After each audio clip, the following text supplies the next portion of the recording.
हरवलेले खासदार डॉक्टर जयसिद्धेश्वर महास्वामी यांचा शोध घेण्याकरिता अप्पर जिल्हाधिकारी तुषार ठोंबरे यांना निवेदन सादर करण्यात आले। हरवलेले सोलापूरचे खासदार डॉक्टर जयसिद्धेश्वर महास्वामी यांचा शोध घेण्याकरिता सोमवारी अप्पर जिल्हाधिकारी तुषार ठोंबरे यांना निवेदन देण्यात आले। सोलापूर जिल्हा हा कायम दुष्काळजन्य परिस्थिती असलेला जिल्हा म्हणून ओळखला जातो हे आपण जाणताच। या जिल्ह्याच्या शहरी आणि ग्रामीण भागात पाणी, उद्योग, शेती, रस्ते, रोजगार अशा अनेक क्षेत्रातल्या समस्या आहेत। जनतेच्या या समस्या सोडवण्याची नैतिक जबाबदारी सोलापूर लोकसभेचे प्रतिनिधी म्हणून खासदार डॉक्टर जयसिद्धेश्वर महास्वामी यांच्यावर आहे। मात्र आमचे खासदार हरवलेले असल्यानं त्यांच्याशी जनतेचा संपर्क होऊ शकत नाहीये। सोलापूर जिल्ह्यात नागरिकांच्या मूलभूत गरजा पूर्ण होत नाहीयेत। जिल्ह्यात दुष्काळी स्थिती असताना सुद्धा अहवालात चुकीची माहिती देऊन शेतकऱ्यांवर अन्याय केला जातो। याकडे खासदार महोदयांचं लक्ष नाही, कारण ते कुठेतरी हरवले आहेत की काय अशी भीती जनतेला वाटते। त्यांचं अपहरण झाल्याची शक्यता नाकारता येत नाही। सत्ताधारी खासदार असून सुद्धा सोलापूरसाठी काही ठोस काम न करणारे खासदार सर्वसामान्य जनतेला भेटत देखील नाहीत। आपल्या कार्यक्षमतेमुळे जनतेचा तीव्र नाराजीपासून वाचवण्यासाठी त्यांना जणू भूमिगत व्हावं लागलं असा प्रश्न आता निर्माण झालाय। खासदार हे एका मताचे मताधिपती आहेत, परंतु मठात पण नाहीत, जनतेत पण नाहीत, अशी त्यांची अवस्था आहे। आम्ही नागरिकांनी विकास कामं सांगण्यासाठी अनेकदा त्यांचा शोध घेतला, परंतु ते आम्हाला मिळाले नाहीत। जनतेने विश्वासाने निवडून दिलेले खासदार गायब झालेत, तर जनतेने दाद कुणाकडे मागायची। त्यामुळे आमचे हरवलेले खासदार डॉक्टर जयसिद्धेश्वर महास्वामी यांचा त्वरित शोध घ्यावा आणि सर्वसामान्य जनतेला दिलासा द्यावा असं निवेदन अप्पर जिल्हाधिकारी तुषार ठोंबरे यांना देण्यात आलंय। यावेळी बोलताना शिवसेना उपनेते अस्मिताताई गायकवाड, उपनेते शरद कोळी, लोकसभा क्षेत्रप्रमुख पुरुषोत्तम बर्डे, सहसंपर्क प्रमुख उत्तम प्रकाश खंदारे यांनी खासदारांवर जहरी टीका केली आहे। 5 वर्ष जनतेचा एकही प्रश्न त्यांनी सोडवलेला नाही आणि तोंडही दाखवलेलं नाहीये। त्यामुळे ते सोलापूरच्या जनतेचे मोठे गुन्हेगार आहेत। त्यांना जनतेसमोर पकडून आणून कठोर शासन करावं अशी मागणी यावेळी करण्यात आली आहे। गेली 5 वर्ष म्हणजे आम्ही ज्यांचा जीवतोड प्रचार केला, मला आठवतंय की ज्यांच्या प्रचारामध्ये त्यांच्याही महिला नसायच्या भाजपचे, तेव्हा शिवसेना महिला आघाडी त्यांच्या प्रत्येक प्रचारात होती। शिवसेनेचे सगळे पदाधिकारी होते। आम्ही जंग पछाडून घर घर फिरून खासदारकीच्या निवडणुकीला सुद्धा आम्ही जीवाचं रान केलेलं आहे आणि तेव्हा यांचे खासदार निवडून आलेत। म्हणजे आत्तापर्यंतच्या प्रत्येक निवडणुकात जेव्हा भाजपचा उमेदवार असायचा तेव्हा शिवसेनेने रात्रंदिवस मेहनत केलेली आहे, परंतु शिवसेनेचा जर जिथं खासदारकीला उमेदवार असेल तिथं भाजपने कसलंही काम केलं नाही। तरी सुद्धा आम्ही आमचा प्रामाणिकपणे त्यांचा प्रचार केला, त्यांना निवडून आणलं। त्यांच्याकडनं अपेक्षा ही होती की हे सर्वसामान्य जनतेची कामं करतील, सर्वसामान्य लोकांचा विश्वास त्यांनी आपल्यापर्यंत आत्तापर्यंत त्यांनी घ्यायला पाहिजे होता। आपण असं काही झालं नाही। उलटा देशातली महागाई, भ्रष्टाचार, सोलापूर तर अक्षरशः म्हणजे स्मार्ट सिटी, आम्हाला लाज वाटते सोलापूरला स्मार्ट सिटी म्हणायची। आणि यांचे आयुक्त पुरस्कार कसे घेतात आणि दिल्लीला यांचा पुरस्कार कसे मिळतात। इथं खासदाराचा पत्ता नाही, खासदार कुठलं काम करत नाही, इथं जनतेची कुठली कामं होत नाही। 8 दिवसात एकदा पाणी येते, महिला परेशान आहेत। आज दसरा, दिवाळीचे सण, महिलांच्या इथं हाताला रोजगार नाहीये, इथं बेरोजगार युवकांच्या हाताला रोजगार नाहीये आणि इथं खासदाराचा कुठेही पत्ता नाहीये। त्या खासदाराला तातडीने जनतेसमोर आणून हजर करावं आणि मी तर म्हणते भर चौकात त्याला शासन करावं। खरं तर या भाजपचा खासदार या महाराजांना निवडून येणं मुश्किल होतं। यांचं डिपॉझिट जप्त झालं असतं, परंतु शिवसैनिकांनी रक्ताचं पाणी केलं, रात्रचा दिवस केला आणि या सिद्धेश्वर महाराजांना खासदार म्हणून निवडून आणलं।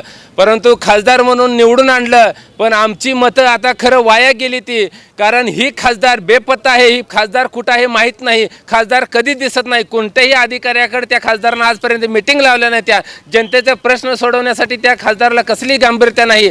तर आमची जिल्हाधिकाऱ्यांकडे मागणी आहे, तात्काळ या खासदारासाठी, या खासदाराला शोध मोहीम सुरू करण्यासाठी, या खासदाराला हुडकण्यासाठी, चोरीला गेलेला खासदार परत जनतेत आणण्यासाठी तात्काळ यांच्यावर कारवाई करावी, पोलीस यंत्रणेला लेखी आदेश द्यावा आणि या खासदाराला जनतेच्या समोर आणून उभं करावं। भाजपच्या युतीमध्ये असताना आम्ही निवडून दिलं, परंतु सोलापूर जिल्ह्याचा हक्क आहे की यावेळेस आमची भाजपकडून लोकसभेची उमेदवारी ही शिवसेनेकडून आम्ही लढणार आहोत आणि युतीतून आम्ही शिवसेनेकडून हट्ट धरून वरच्या लेवलनं ही शिवसेनेला सोडून घेऊन आम्ही शिवसेनेचा खासदार या सोलापूर जिल्ह्याचा केल्याशिवाय आम्ही राहणार नाही।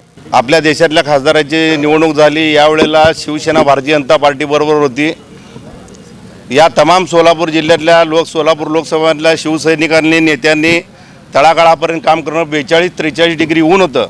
त्यावेळेला शिवसैनिकांनी सिद्धेश्वर महाराजांसाठी अत्यंत चांगली यंत्रणा राबवली आणि सुशील कुमार शिंदेसारख्या दिग्गज उमेदवाराला पडलं।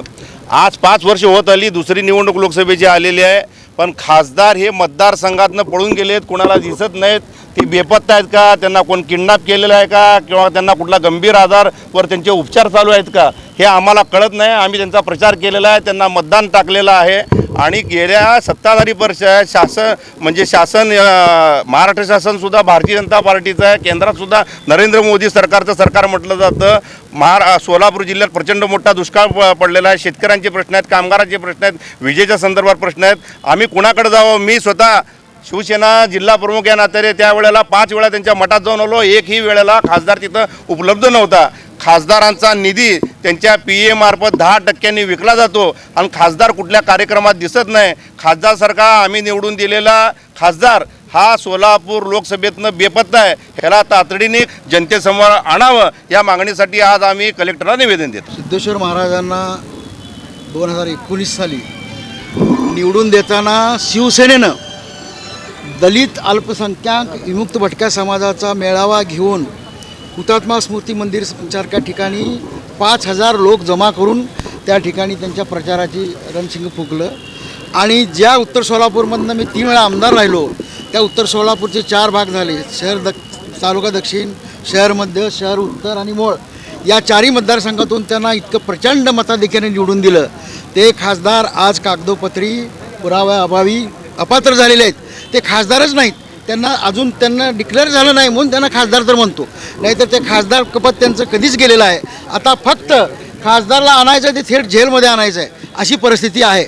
आणि म्हणून त्यांच्यावरती कारवाई होण्यापेक्षा पहिलं त्यांना आता लोकांची सेवा करू द्या. 5 वर्ष नुसतं खुर्च्या उभवल्यात, आता ते 5 वर्ष लोकांच्या उपयोगाला पडू द्या, ही आमची मागणी घेऊन आम्ही आता कलेक्टरकडे चालू. यावेळी शिवसेना उद्धव बाळासाहेब ठाकरे गटाच्या उपनेत्या सौ अस्मिताताई गायकवाड, उपनेते शरद कोळी, सहसंपर्क प्रमुख उत्तम प्रकाश खंदारे, सोलापूर लोकसभा क्षेत्र प्रमुख पुरुषोत्तम बर्डे, जिल्हा प्रमुख गणेश वानकर, सोलापूर महापालिका क्षेत्र प्रमुख विष्णू कारंपुरी, उपजिल्हा प्रमुख प्रताप चव्हाण, उपजिल्हा प्रमुख दत्तात्रय गणेशकर, उपजिल्हा प्रमुख रविकांत कांबळे, उपजिल्हा प्रमुख संतोष पाटील, शहर प्रमुख दत्तात्रय वानकर, शहर प्रमुख संतोष केंगणाळकर, विधानसभा प्रमुख शहर दक्षिण भीमाशंकर मेत्रे, जिल्हा युवा अधिकारी बालाजी चौगुले, जिल्हा युवती अधिकारी पूजा खंदारे, उपजिल्हा संघटिका मंगल थोरात, मीना सुरवसे, मिनल दास, शहर उत्तर विधानसभा संघटिका प्रीती नायर आदी उपस्थित होते.